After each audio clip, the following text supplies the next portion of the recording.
रात का सन्नाटा था। अकेली भाभी के कमरे की खिड़की से हल्की सी रोशनी बाहर आ रही थी।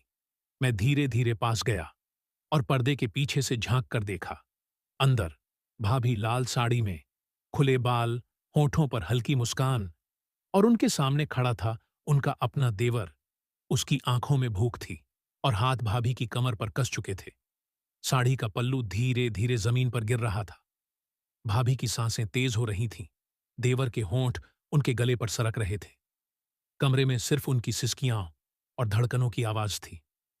और मैं खामोश खड़ा, सांस रोक के ये सब देख रहा था। गांव में रंजिता भाभी की खूबसूरती का हर कोई दीवाना था। पतली कमर, गोरा रेशमी बदन, बड़ी बड़ी आंखें, मानो कोई अप्सरा धरती पर उतर आई हो। 3 साल पहले पति के मरने के बाद वो अकेली थीं, पर उनकी आंखों में हमेशा एक अजीब सी चमक रहती थी, जैसे कोई राज छिपा हो। एक रात मैं अपने दोस्त के घर से लौट रहा था। रास्ते में भाभी के घर के पास से गुजरा तो खिड़की से हल्की सी पीली रोशनी झलक रही थी। जिज्ञासा में मैं धीरे धीरे पास गया और पर्दे के पीछे से झांकने लगा।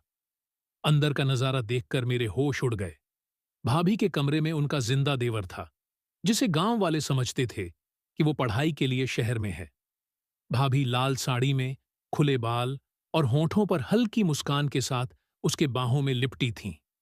उनके होंठ बार बार एक दूसरे में खो जाते। देवर के हाथ उनकी कमर से होते हुए पीठ तक फिसलते। भाभी की हल्की सी सिसकियां और तेज होती सांसें कमरे की खामोशी तोड़ रही थीं।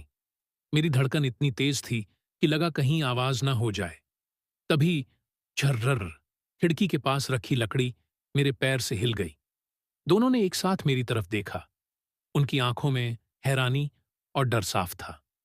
देवर ने गुस्से से उठकर खिड़की खोली और मेरा हाथ पकड़ लिया।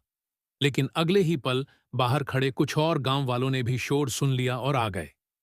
दरवाजा तोड़कर अंदर घुसते ही सब ने वो नजारा देख लिया, और फिर जो हुआ उसने पूरे गांव को हिला दिया।